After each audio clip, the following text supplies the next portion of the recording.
Иако поголем дел веќе Бране Петрушевски ми зеде од мојата дискусија, уште инаш вака сакам да им појаснам на колегите од Левица.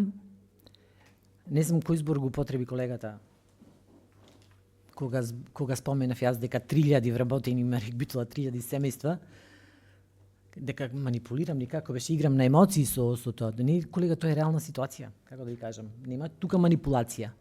Ама јас сакам да ве поканам лично вас во Битола и да дојдете и вашите идеи да ги кажете на битолчани. Како предлагате да ги префрлиме 3000 вработени во Министерството за труд и социјална политика? Јас ве молам да дојдете во Битола и тој да ми го објасните со вашето аргументирање, нели?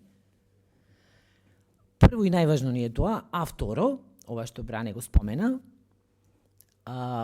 сигурно не сте од машински инженер, од областта на енергетиката, значи базна енергија значи 24 часовно производство на електрична енергија. И ние, и како опозиција кога бевме, упорно го кажувавме тоа, а и сега го повторуваме. Ке направиме се да се зголеми производството на РЕК Битола. Зошто? Бидејќи таа базна енергија му е потребна на државата. Ние можеме цела држава да ја покриеме со фотоволтаици, ама фотоволтаиците не се 24 часовна. И знаете што се случи нели таму во високо развиени земји, Шпанија, Португалија, кога не можеа да избалансираат енергијата, им падна цел систем. Така за нас РЕК е од стратешко значење, не само за Битола, за државата воопшто.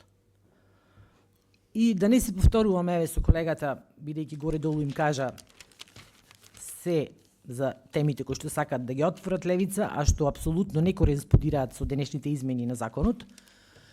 Исто така гледате дека пласирате една идеја зошто треба да се повлече овие предлог измени што се сега, да се крева една тензија дека не знам што се прави со овие, затоа во скратена постапка биле. Не бе, колеги, во скратена постапка се ви ги читав претходниот момент кога имав збор.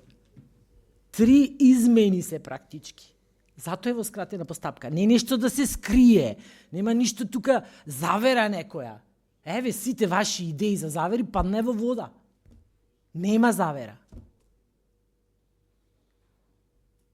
И секоја пофалба до пратеници кои што се потрудиле да направат одредени законски измени што ќе значат одредено олеснување на одредени постапки за јавните предпријатија и за енергетските суровини, уште еднаш повторувам.